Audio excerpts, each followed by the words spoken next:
અનંત વિજ્ઞાનમતી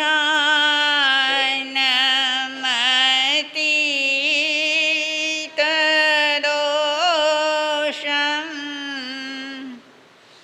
અબાધ્ય સિદ્ધાંત મમર્ત્ય પૂજ્યમ શ્રીવર્ધમાનમ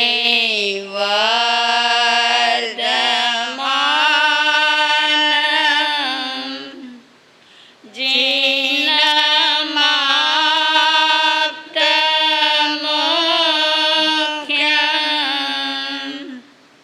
સ્વયંભુવં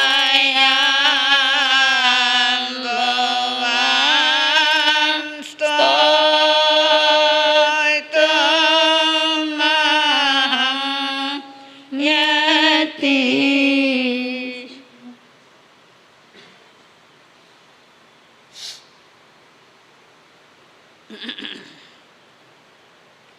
વિતરાગ પરમાત્મા અનંત જ્ઞાની અનંત દર્શની પ્રભુવીર જગતના ભવજીવો સમક્ષ અમૃતમય વાણીનું પ્રવાહ આવતા ભવ્યાત્માઓને મોક્ષનો માર્ગ બતાવી ગયા છે. મોક્ષ માર્ગની આરાધના સમ્યક દર્શન, સમ્યક જ્ઞાન અને સમ્યક ચારિત્રથી થાય છે. આ આરાધનાનો પ્રારંભ સમજથી થાય છે.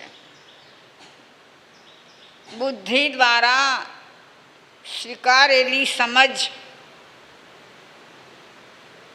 જ્યારે હૃદયાંકિત થાય છે ત્યારે એ સમજ સાધના રૂપે પરિણમે છે. આપણે શ્રવણ ભગવંત મહાવીરની દીક્ષાવસ્થા પછી જીવનમાં જે સાધના અને સાધનાનું પરિણામ એ વિશે આપણે વિચારી રહ્યા છીએ. શ્રી આચારાંગ સૂત્રના 9મા અધ્યયનમાં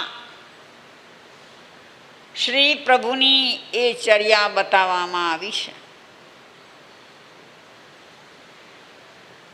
સાધના શરૂ થાય છે ભેદ વિજ્ઞાનથી, અને ભેદ વિજ્ઞાનની જ્યારે પરાકાષ્ઠા આવે છે ત્યારે એ પૂરી થાય છે. અહીં આપણે ભેદ વિજ્ઞાનની વાતો કરી ગયા છીએ. ભેદ વિજ્ઞાનની ટૂંકામાં ટૂંકી વ્યાખ્યા છે આ મારું અને આ મારું નહીં. હું અને અન્ય એ બંને ભિન્ન. અન્યમાં દેહ પણ હોય, દેહથી સંબંધિત વ્યક્તિઓ પણ હોય, વસ્તુઓ પણ હોય, પ્રોપર્ટી પણ હોય, માન્યતાઓ પણ હોય. આત્માથી આ બધું જુદું છે. એ જુદું માનવું એક વાત, એને જાણવું બીજી વાત, અને અનુભવવું એ ત્રીજી વાત. માની તો લઈએ, માનવામાં વાંધો ના આવે. તમને પૂછવામાં આવે કે તમે જ્યાં રહ્યો છો એ ફ્લેટ તમારા નામનો છે, તો એ તમારો ખરો કે નહીં? તો તમે વ્યવહારિક દ્રષ્ટિએ એમ કહેશો કે હા, અમારો તો ખરો જ, એમાં હક મારો જ લાગે. હું એ ફ્લેટ માટે હું જેમ કહું એમ થાય. મારે જેને આપવો હોય એને હું આપી શકું. મારે જ્યારે વેચવો હોય ત્યારે હું વેચી શકું, વગેરે વગેરે, જેમાં તમારો માલિકી હક છે. આ તમે કહો છો, પણ પાછા બીજી તરફ એ પણ કહો છો કે ના ના, આ મારું કાંઈ નથી. આ બેય વાત સમજો છો તમે. વ્યવહારિક બુદ્ધિથી પહેલાં કહ્યું તેમ બધું મારું છે, હું એનો માલિક છું વગેરે એ સમજો છો, પણ જ્યાં આત્મિક વાત આવે છે, આત્મિક દ્રષ્ટિની વાત આવે છે, ત્યાં તમે સમજો છો કે મારું કાંઈ નથી. હવે આ મારું ને આ મારું કાંઈ નહીં એ ભેદ સમજાયા પછી એને આચરણમાં કેવી રીતે લાવવો, એ આચરણમાં લાવવાની પ્રક્રિયા શું છે એ સમજવું પડશે.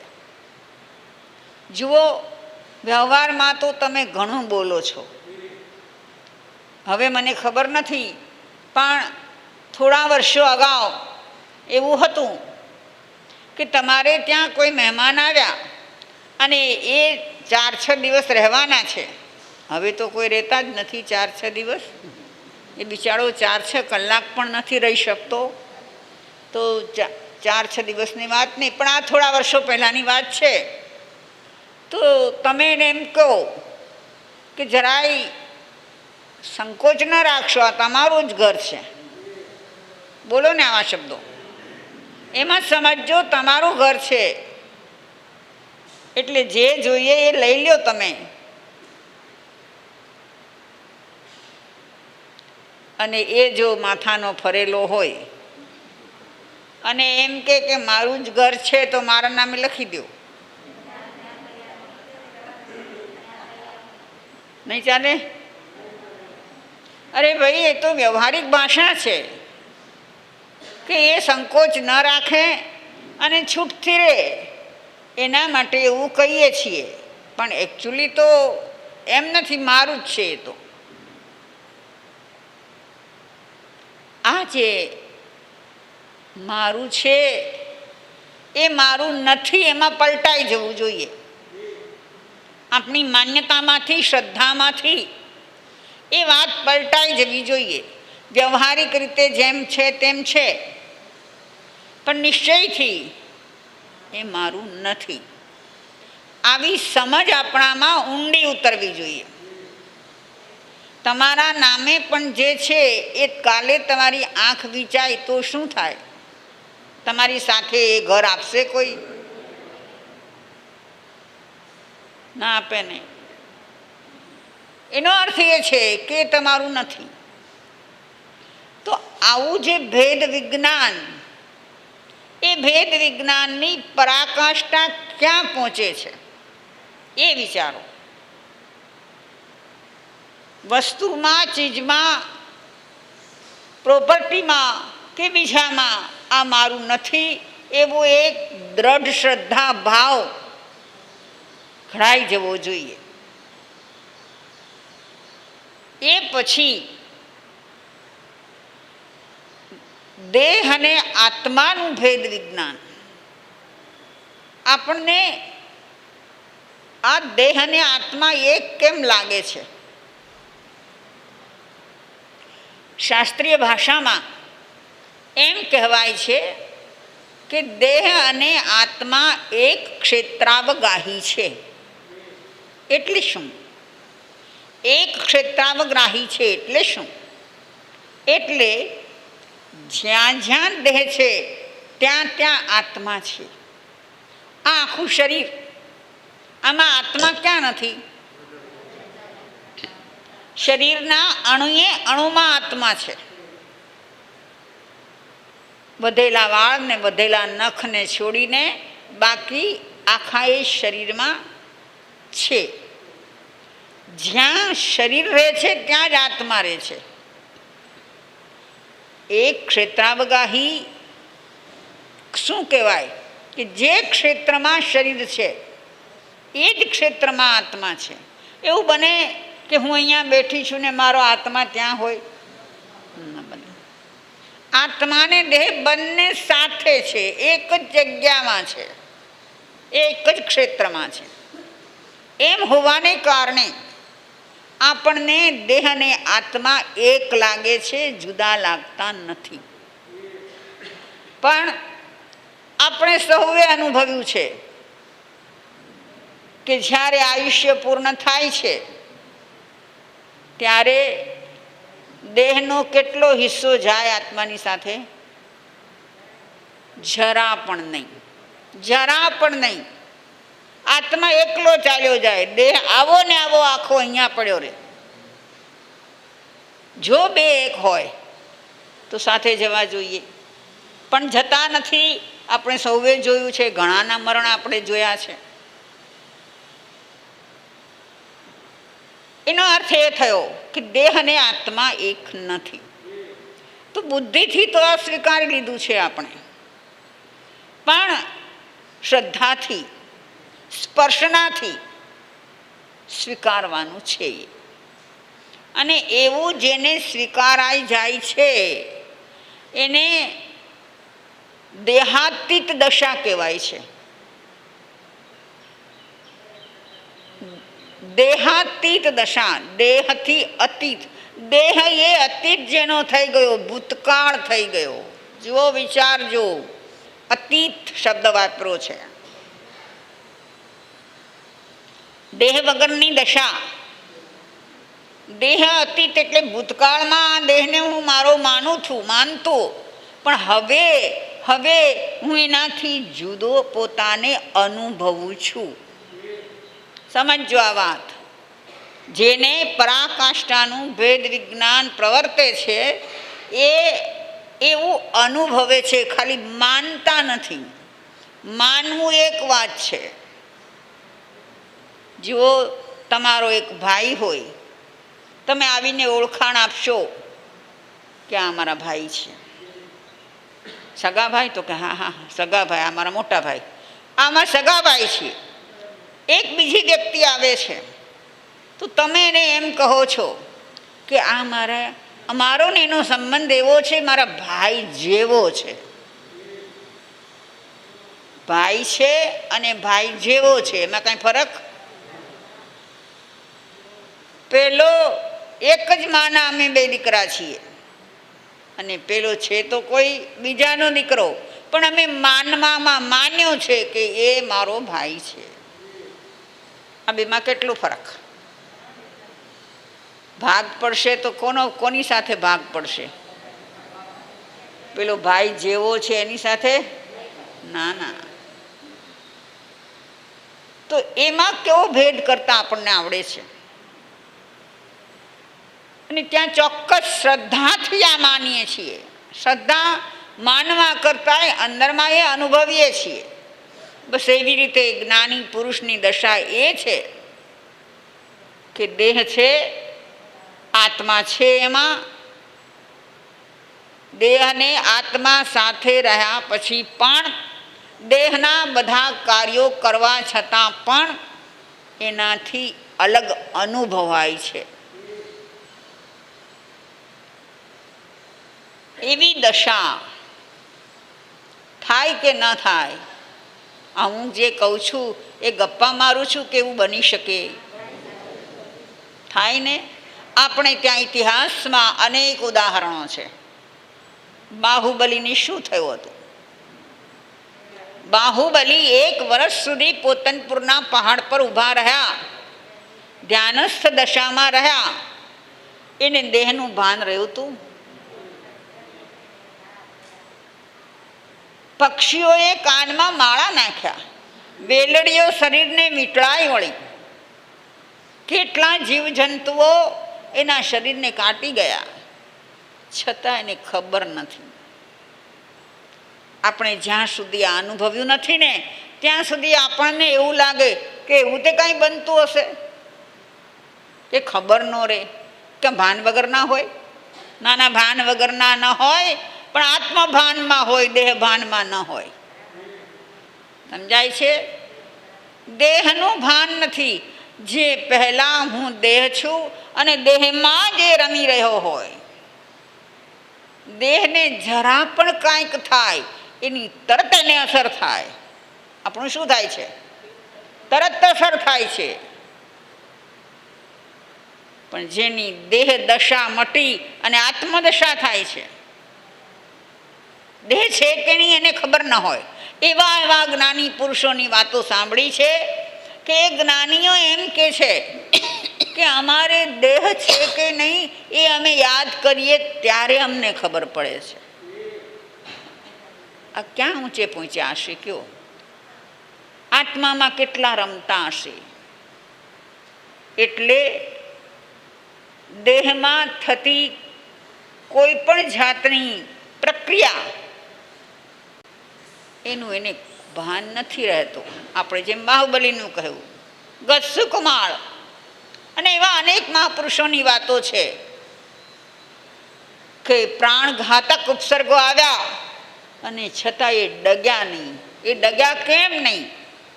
કે એની દેહાતીત દશા હતી, દેહમાં રમતા નહોતા. એ દેહમાં થતી કોઈ પણ સંવેદનાઓને એ અનુભવતા પણ નહીં.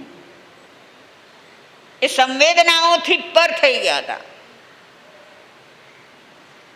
અહીંયા આચારાંગ સૂત્રમાં શ્રી પ્રભુની કેવી દેહાતીત દશા છે એ દશાનું વર્ણન બતાવ્યું છે. એક વાત તો એ કરી કે શરીરમાં ક્યાંય ચળ આવે, શું કહેવાય ને, ખણ કયો, ચળ આવે. શરીરમાં ક્યાંય પણ ચળ આવે, ખણ આવે તો એ ખણે નહીં. આપણે અહીં બેઠા છીએ, તમે સાંભળો છો, હું બોલું છું, પણ જો આમ કાંઈક થાય તો આમ કરી લઈએ.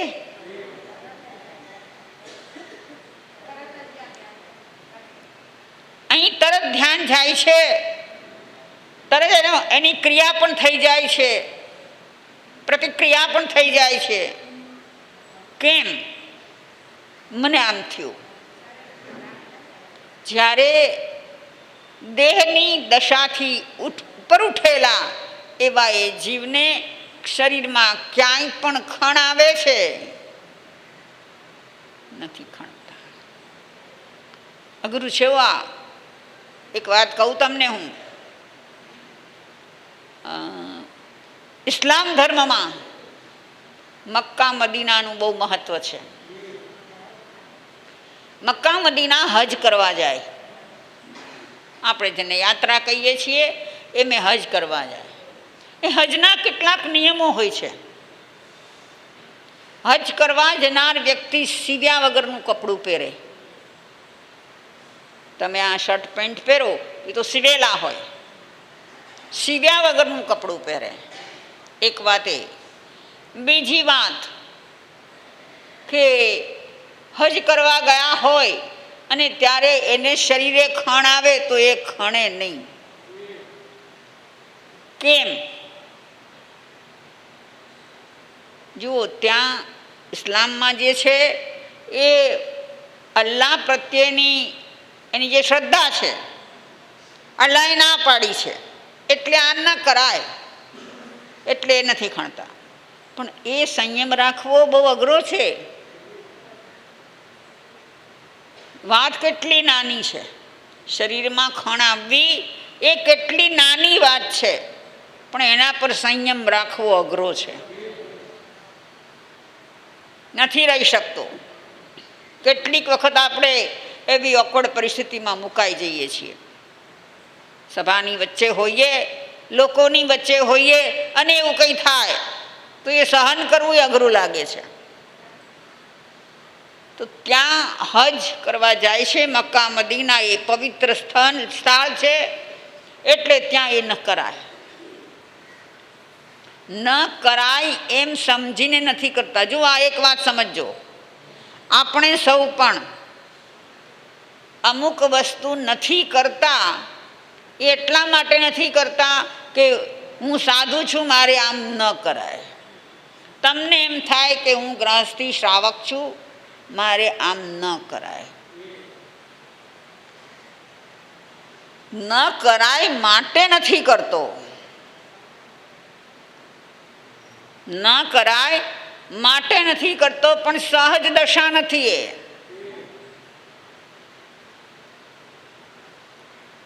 સહજ દશા નથી કે એનાથી થઈ જ ન શકે. ત્યારે જેની દેહાતીત દશા થઈ છે, દેહ ભાન જેને વિસરાઈ ગયું છે, આત્મભાનમાં જે લીન છે, એને ખણ આવે છે.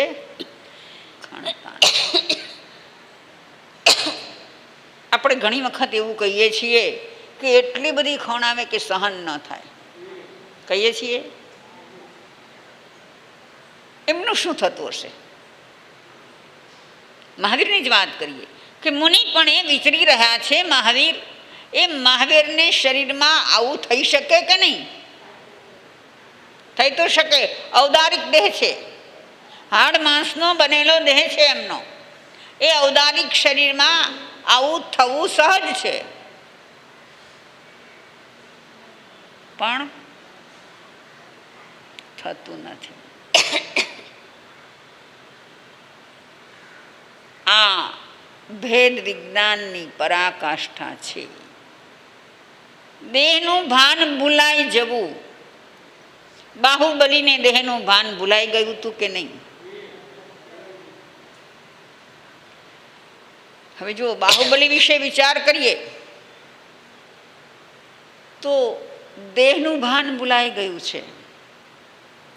દેહ ઉપર શું વીતી રહ્યું છે એની એને ખબર નથી,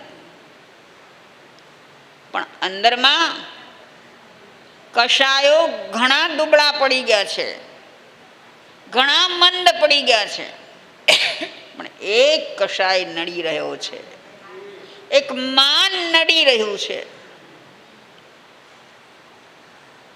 અંદરથી માન આટલું જબરું હોય અને ઉપરથી દેહાતીત દશા હોય, એ બની શકે છે.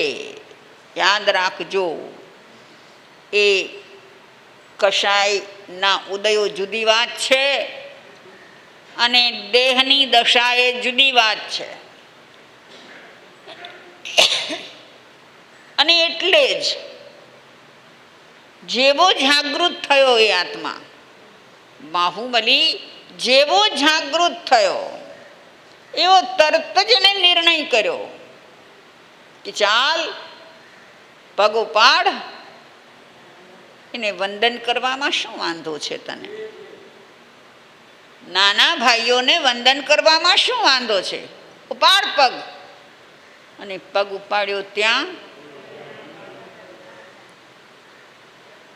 આટલી વારમાં. આપણે રોજ અહીંથી ઉઠીને પગ ઉપાડીએ છીએ, પણ અંદરથી કયો ભાવ ઊભો થયો? અંદરથી અમાન ભાવ, વિનમ્રતાનો ભાવ ઊભો થયો. નિમિત્ત આટલું જ મળ્યું, વિરામોરા ગજ થકી ઉતરો. એને વિચાર કર્યો કે કયો ગજ એવો છે કે જ્યાં હું ચડીને બેઠો છું. ભાઈઓ બહેનો, આપણને રોજ આટલું કહેવામાં આવે છે, પણ આપણે વિચારીએ છીએ નહીં? આપણે ગજ ઉપર બેઠેલા છીએ કે નહીં? બેઠા છો ને? બેઠેલા જ નથી, ગજ ઉપર નાચી રહ્યા છીએ. નૃત્ય કરી રહ્યા છીએ. એટલું જબરદસ્ત છે અંદરમાં કશાયો. એમના કશાયો પાતળા પડી ગયા હતા. મને એક વાત કહો, જે લોકો ભણ્યા છે એ લોકો મને કહો કે બાહુબલીજી જ્યારે ત્યાં સ્થિર ઊભા છે, દેહભાન ભૂલી ગયા છે, ત્યારે એમનું ગુણસ્થાન કેટલામું હશે?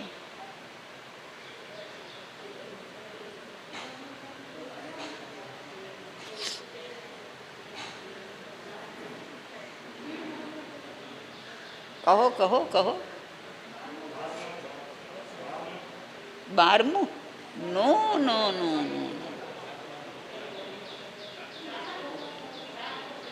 ત્યાં ઊભા છે ત્યારની વાત કરું છું, પગ ઉપાડ્યો ત્યારની વાત નહીં. એ ત્યાં ઊભા છે, 12 મહિનાથી ઊભા છે. તો બતાવો ગુણસ્થાન, બતાવો એનું કયું ગુણસ્થાન હતું એમનું. મુનિ દશામાં છે, 6ઠું ગુણસ્થાન છે. 6ઠે 7મે જુડી રહ્યા છે. હવે એ જે વખતે 6ઠે 7મે ઝૂલી રહ્યા છે એ વખતે અંદરમાં કષાયો કયા કયા હશે?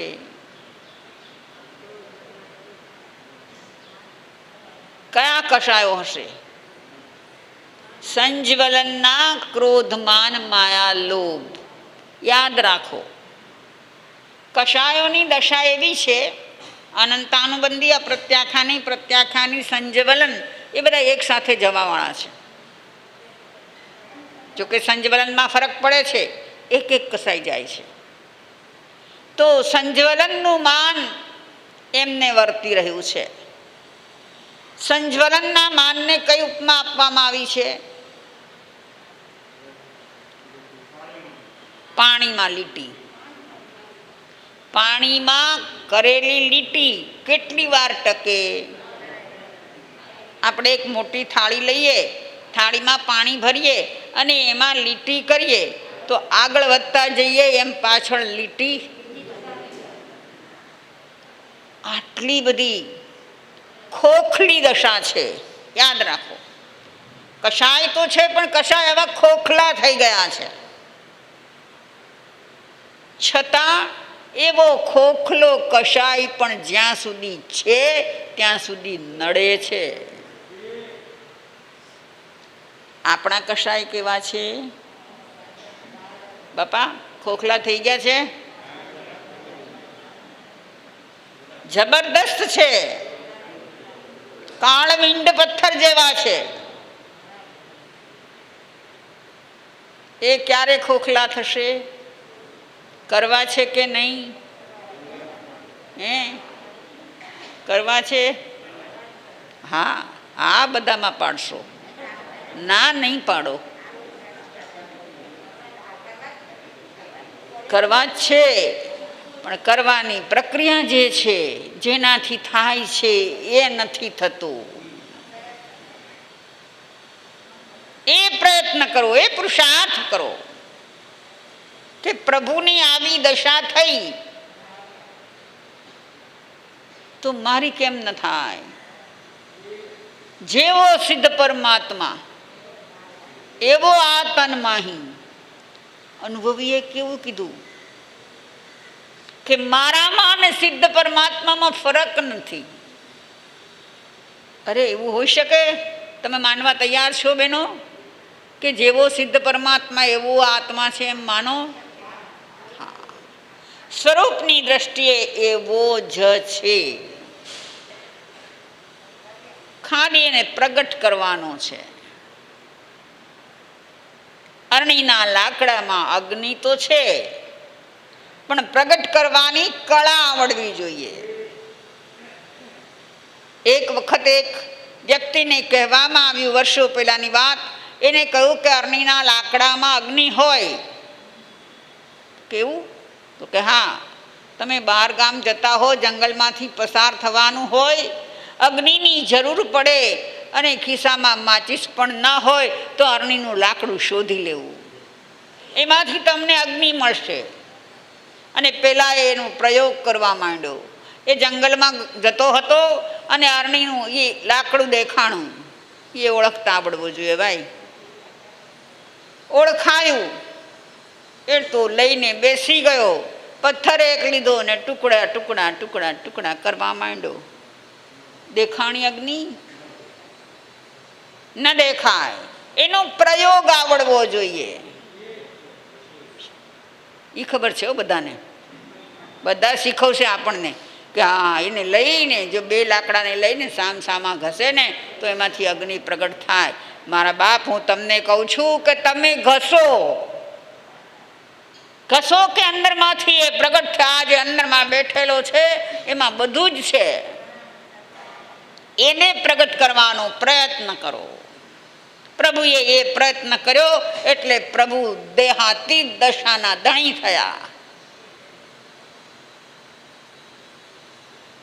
એટલે એ સમજી લેજો કે આખો જે સાધનાનો માર્ગ છે ને, એ સાધનાના માર્ગમાં શીખવવાનું નથી હોતું કે આમ કરાય ને આમ ન કરાય. આજે આપણી દશા કઈ છે? આપણને શીખવવું પડે છે, મને તમને સૌને, કે તમે શ્રાવક છો, તમારે આમ ન કરાય, તમે સાધુ છો, તમારે આમ ન કરાય. ન કરાય એ સાધના નથી, એ તો પરાણે થોપેલા નિયમો છે. અંદરથી એ દશા જાગે કે એનાથી થઈ શકે જ નહીં, થાય જ નહીં.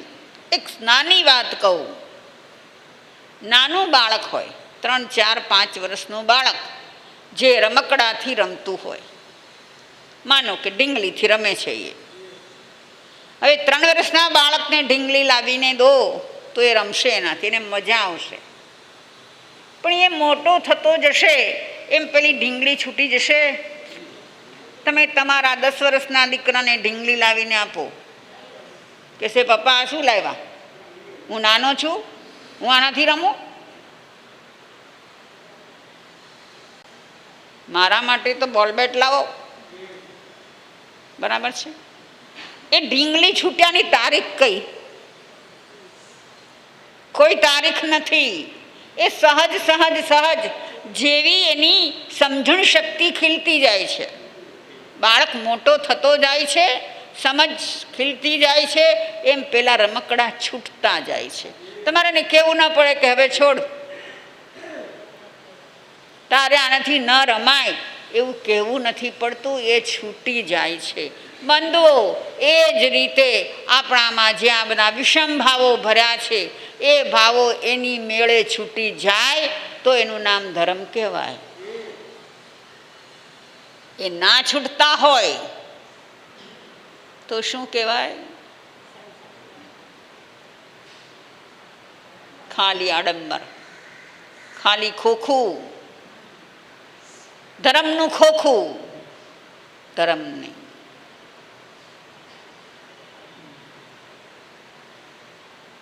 એટલે પ્રભુ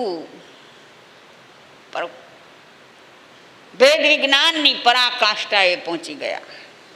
આ બધું સાધવું પડે છે હો. આ ચારંગ સૂત્રમાં પણ ધીરે ધીરે એક એક વાતો બતાવવામાં આવી છે કે પ્રભુની એ દશા થઈ એટલે પ્રભુ ખણતા નથી. તમને એમ થાય કે આવી નાની વાત શું બતાવવી, પણ નાની વાત એટલે બતાવે છે કે દેહથી ભાવનાથી પર થઈ ગયા, દેહ ભાવનાથી પર થઈ ગયા. એ સહેલી વાત નથી. એ એક સાધનાની પરાકાષ્ઠા આવે છે ત્યારે દેહ ભાવથી પર થવાય છે. બાહુબલી દેહ ભાવથી પર થઈ ગયા હતા, 6ઠે 7મે ગુણસ્થાને રમતા હતા, પણ છતાં એ આત્મા પરાકાષ્ઠાએ પહોંચવાની લાગણી વાળો હતો કે એક શબ્દ સાંભળો, ગજ થકી ઉતરો. હું તમને રોજ કહું ગજ થકી ઉતરો. ઉતરશો? ઉતરવાની સીડી જ રાખી નથી ને. મને યાદ આવ્યું, આપણા પરમ દાર્શનિક પૂજ્ય ગુરુદેવ શ્રી જયંતમુનિ મહારાજ સાહેબ, ત્યાં બિહારમાં એક લુગુ પહાડ છે, લુગુ ગુફાઓ છે, ત્યાં એક ચાતુર્માસ સાધના કરવા માટે રહ્યા. પછી પણ વધારે રહ્યા હતા, 6-8 મહિના. એકદમ ભયંકર પહાડ, ભયંકર ગુફાઓ, એકાંત, પરમ એકાંત, કોઈ એક ચકલી ફરકે નહીં એવું. એમાં એ સાધના કરતા. એમાં એમણે એક વાત બતાવી કે એમને ધ્યાન દશામાં રહેવું હતું. તો એ ત્યાં એક ગુફામાં રહેતા, મકાન કાંઈ નહોતું, એક ગુફા હતી, એ ગુફામાં રહેતા. એ ગુફાથી થોડે દૂર એક મોટી શિલા હતી, ઘણી મોટી, આમને નાની ટેકરી કહી દો એવી શિલા હતી. એક વખત ત્યાં જોવા માટે ગયા. માંડ ચડ્યા, પછી સીડી લાવવી પડી અને સીડી પર થઈને ચડ્યા. ઉપરમાં ટેકરી ઉપર આટલી જ જગ્યા, પોતે એક બેસી શકે એટલી જગ્યા. એમણે સાધના ધ્યાન કરવા માટે એ ટેકરી પસંદ કરી.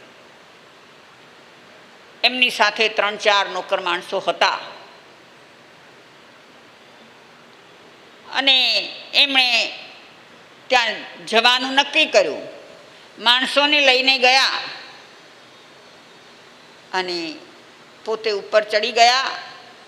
માણસોને કીધું તમે સીડી લઈને ચાલ્યા જાઓ. સીડી વગર ચડાય ઉતરાય એમ નહોતું. તમે સીડી લઈને ચાલ્યા જાઓ, મને અહીંથી ઉતરવાનું મન થશે ત્યારે તમે ક્યાંક મને આમ દેખાશો તો હું તમને ઈશારો કરીશ. દિવસો સુધી ત્યાં રહ્યા. સીડી નથી, સીડી મોકલી દીધી.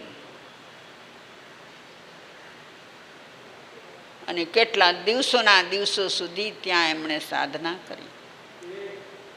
છે આવું સાહસ? આવું સાહસ કરી શકે, કંઈક પામી શકે. આપણે પણ એવું કંઈક કરીએ? હે હરીશભાઈ, એવું કાંઈ કરવું છે? કરવું છે? કરવું છે? પહાડ પર ચડાવી દઈએ તમને, હે? પછી સીડી લઈ લઈએ, ચાલશે?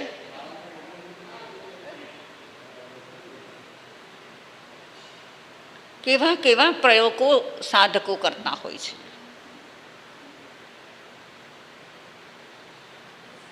આ વસ્તુને સમજવા માટે હું તમને પ્રેરિત કરું છું.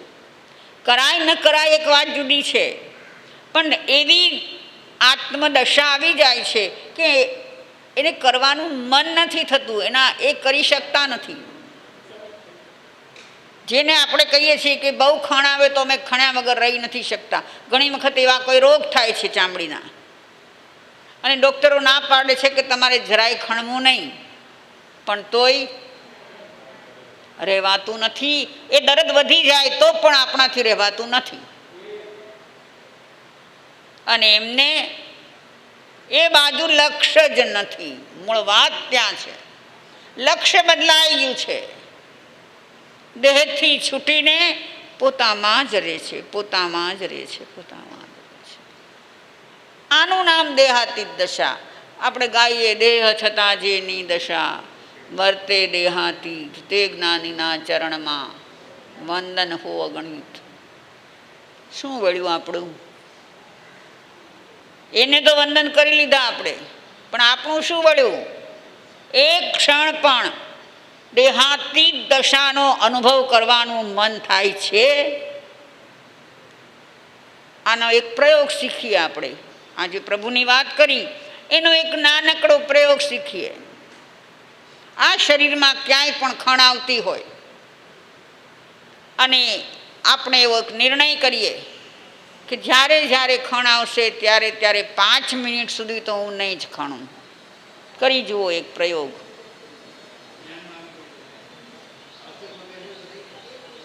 થઈ જાય? કાવસકમાં ખણ આવે છે તો શું કરો છો? કાવસક અડધો પાળીને નથી ખણી લેતા? Good, very good. તો એ વધારતા જાઓ. મારું કહેવાનું એ છે, ઇરિયાવહીના કાવસકથી લોગસના કાવસકમાં જાઓ, લોગસના 2 લોગસથી 4માં જાઓ, 4થી 12માં જાઓ. કેટલાક સાધકો એવા હોય છે 108 લોગસના કાવસક કરે છે. મને યાદ છે વર્ષો પહેલાં 63માં મુંબઈ કાંદાવડીમાં અમારું ચોમાસું હતું અને સામે પેલી આયંબિલ શાળા છે. અહીંના હોલમાંથી આયંબિલનો હોલ દેખાય. ત્યાં રોજ એક ભાઈ આવતા, બહુ બધા પૌષધ કરતા ને બધું કરતા. એ રોજનો 108 લોગસનું કાવસક તો કરે, પણ શીર્ષાસનમાં કરે. શીર્ષાસન ખબર છે ને તમને? માથું નીચે, પગ ઉપર, અને એ દિવાલ પાસે નહીં, આમ વચમાં કરે શીર્ષાસન. ક્યાંયથી ટેકો આધાર ન મળે એવી જગ્યાએ શીર્ષાસન કરે અને એમાં 108 લોગસનો કાવસક કરે.